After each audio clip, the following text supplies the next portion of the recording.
100 প্রভাবশালীর তালিকায় ডক্টর ইউনূস। বিখ্যাত মার্কিন সাময়িকী টাইম ম্যাগাজিনের 100 প্রভাবশালী ব্যক্তির তালিকায় নেতা হিসেবে স্থান পেয়েছেন বাংলাদেশের অন্তর্বর্তী সরকারের প্রধান উপদেষ্টা ডক্টর মোহাম্মদ ইউনূস।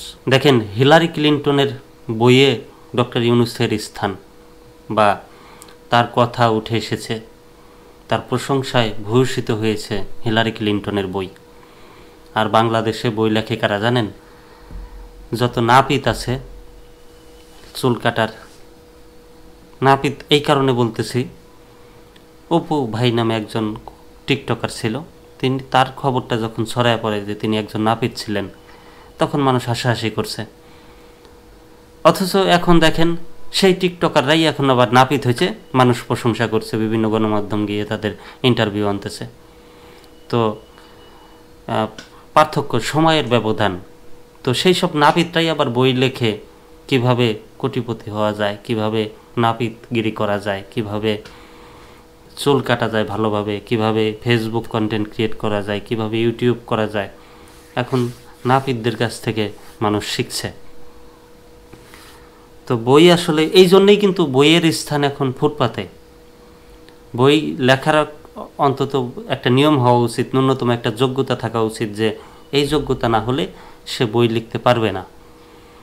কারণ বই এখন এমন একটা পরিস্থিতি হয়েছে, মদ বিক্রি করা হচ্ছে 5 স্টার হোটেলে, আর বই বিক্রি হচ্ছে মিরপুর 10-এর দিকে যাবেন, বইয়ের সিরিয়াল দেখবেন, ফুটপাতের উপর দিয়ে বইয়ের সিরিয়াল, ভালো একটা পলিথিন বিছায়ানাও নাই মনে হয়, ইট পাটকেলের উপরে বই বিক্রি করা হচ্ছে। বইয়ের মান কতটা নিচে নেমে গেছে একবার চিন্তা করছেন?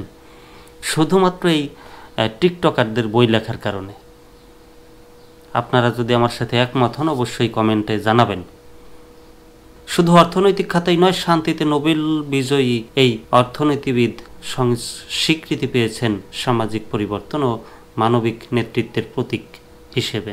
2024 সালের জুলাই আগস্টে ছাত্র জনতার নেতৃত্বে গণ অভ্যুত্থানের পর একটি স্বচ্ছ মানবিক নেতৃত্বের প্রত্যাশায় জাতি যখন আশাবাদী, তখন গণতন্ত্রের পথ প্রদর্শক হয়ে ওঠেন এই ডক্টর মোহাম্মদ ইউনূস।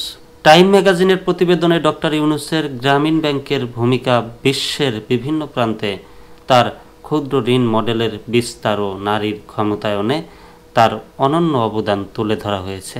এতে সাবেক মার্কিন পররাষ্ট্রমন্ত্রী হিলারি ক্লিন্টনের লেখা ছোট্ট প্রবন্ধে ডক্টর ইউনূসের ভূয়সী প্রশংসা করা হয়েছে। হিলারি ক্লিন্টন লিখেছেন, তিনি শুধু অর্থনৈতিক বিপ্লব ঘটাননি, বরং বিশ্বের প্রান্তিক মানুষের জীবনে আসার আলো জ্বালিয়েছেন। এখন তিনি আবার বাংলাদেশের গণতান্ত্রিক উত্তরণে গুরুত্বপূর্ণ ভূমিকা রাখছেন।